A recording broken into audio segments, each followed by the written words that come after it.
vendredi 9 juin 2023 était une journée extrêmement chargée pour Emmanuel Macron.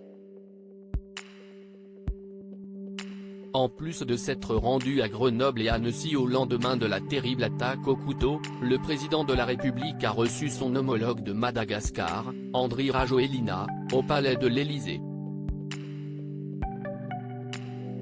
Un rendez-vous marqué par un imprévu.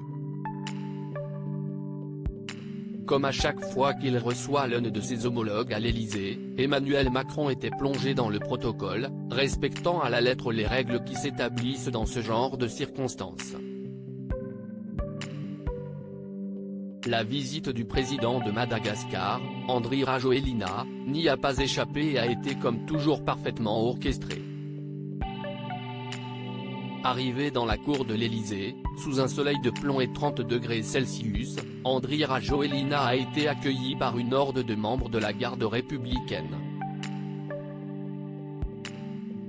Après avoir traversé la cour, ce dernier s'est présenté sur les marches du palais de l'Élysée où Emmanuel Macron l'attendait. Sauf qu'un imprévu de taille s'est invité lors de cette visite officielle, un moment capté en images. En arrière-plan, on découvre qu'un membre de la garde républicaine a été victime d'un malaise. Peut-être la chaleur qui l'a fait défaillir, les gardes ne bénéficiant pas de tenue d'été et faisant honneur à la République dans un apparat au tissu épais. Sans parler du casque doré qu'ils doivent porter. Fort heureusement, le garde a rapidement été pris en charge par ses collègues mais Emmanuel Macron est resté imperturbable face à cette situation inédite. Le protocole reste le protocole et le président de la République n'a pas à intervenir dans de telles circonstances.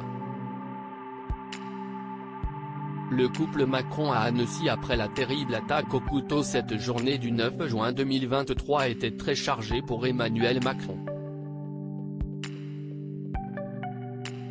Au lendemain de la terrible attaque au couteau, le président de la République s'est rendu sur place.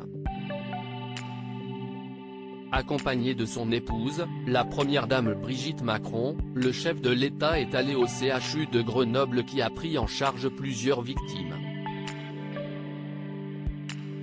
4 bébés âgés de 22 à 36 mois dont un Britannique et un Néerlandais, ont été blessés lors de l'attaque et ont été transférés à Genève et à Grenoble après des premiers soins sur place.